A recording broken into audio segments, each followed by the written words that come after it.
I went to Seattle and I spent 3 days with photographer John Keatley.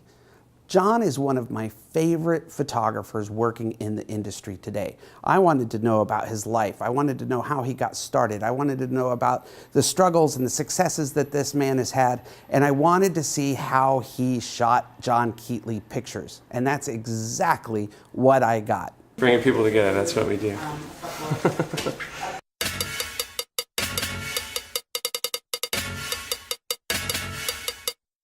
It got to the point where we'd go to the market and Nichelle would say, "Are you just going to go look at magazines and get depressed?" And I would be like, "Yeah, I'm like, go look at magazines." And it was really unhealthy. It's really nice. It looks really nice without it, but what the light does is it gives us an in-camera flare around her that we could do in post. Eventually, when the shot's done, we're not going to see like all these trees and stuff. It's just going to be white.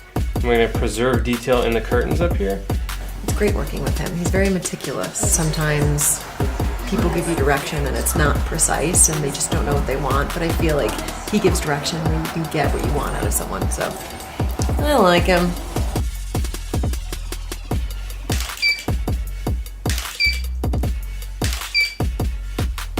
A couple weeks later, I'll realize I was ready to shoot this 2 weeks ago. Like, what am I doing? Why have I not shot this? And it's just this kind of voice in my head, or fear of failure, or fear of the unknown that can hold me back. And I've learned to push through that. It doesn't prevent me from creating, but it is something I have to wrestle with for sure.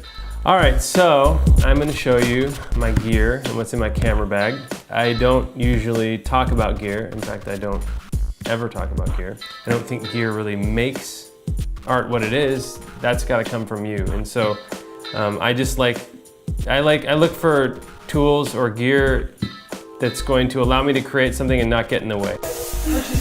Get the ground view like on the floor. There we go. That's what I'm talking about. That's what's going to do it for us, guys. Right there.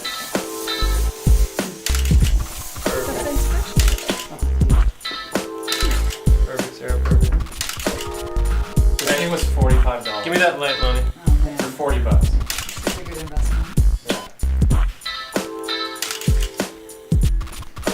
In this class, you're going to hear about Keatley's career, about his life, about his business, and you're going to see Keatley shoot for an entire day and create those Keatley pictures that he is so well known for.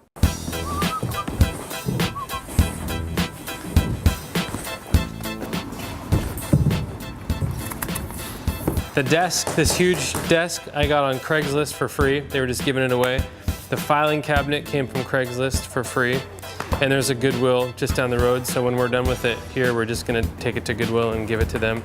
I got my start shooting weddings, and it was around 2006, after shooting for probably 5 or 6 years, that I began to grow tired and frustrated of shooting weddings. And over a period of a few months, maybe I cut off weddings essentially, and I began to move into shooting portraits for magazines or very small commercial projects. For the first 2-3 years, it actually went pretty well. I felt like there was growth and I was going in a good direction.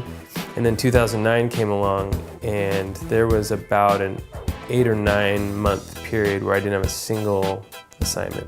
I need you to run like a warrior across the field, not a little prancy prance.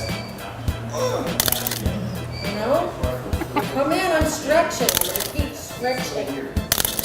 This is what I do. That instance, that job, that opportunity, Chris Buck taking the time to help me, the art director being kind enough to give me a second chance and allow me to realize that I needed to be approaching this differently, that really changed my life, my family's life, my career. I don't know if I had gotten a job at a restaurant, I mean, it would have been really hard to go back into photography. I mean, I would have lost momentum. It would have been scary. It would have been a whole nother change again. And so I look back at that situation, and that really was just a huge moment in my career, in my life, that I'll never forget and will always draw so many lessons from.